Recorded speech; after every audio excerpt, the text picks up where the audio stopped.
So let's discuss a question from heat transfer. So here you have a furnace wall. So furnace wall which has some thickness, that is 0.2 meters thickness. So let's call T1 or L1. Sorry. And there is conductivity K, which is 1 watt per. Okay. So K1 is basically 1 watt per meter Kelvin. Now the wall is covered on the outer side with some insulation K2, but we don't know how much is the thickness, so let's call that as L2. In fact, that is something which we need to find out. And insulation thickness is also given K2, which is 0.07 watt per meter Kelvin. Okay, so you know K2 also.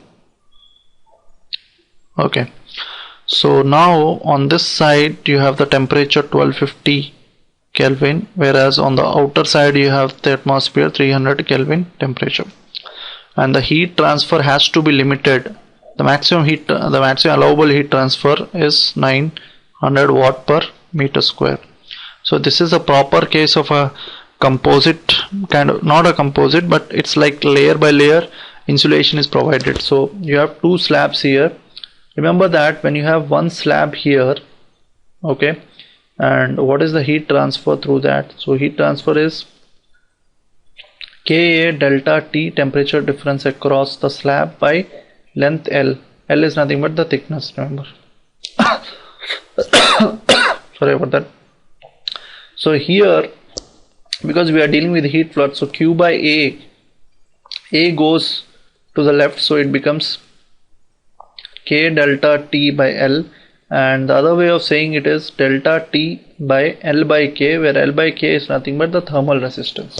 Okay, so similarly here my resistances are L by K here and L by K, so we will just use the electrical analogy to solve this problem. So L1 by K1 is the thermal resistance, L2 by K2 is the thermal resistance, and this is T1, this is T2, and the flux, remember the area of heat transfer, the cross section is same, so we'll just use Q here.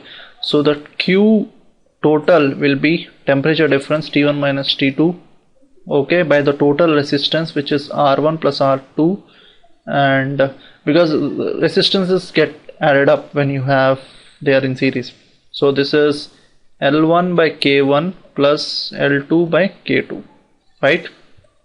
So Q is given as 900 watt per meter square, so that should be my thing, and 1250 minus 300 is the temperature, by L1 is basically 0.2 meters, by K1 is 1, plus L2 we don't know, and this is 0.07.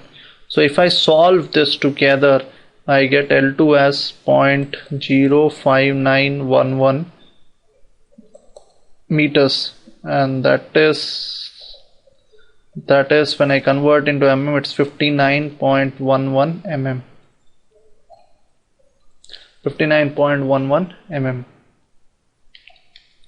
Okay, so the answer, the thickness, in order to, so if you have lesser the thickness, obviously the resistance will be less and the more heat will flow, right? L2 is less than this, so this is the minimum you should have in order to have the heat transfer as 900, otherwise the heat transfer will be more. So the answer is 59.11 mm.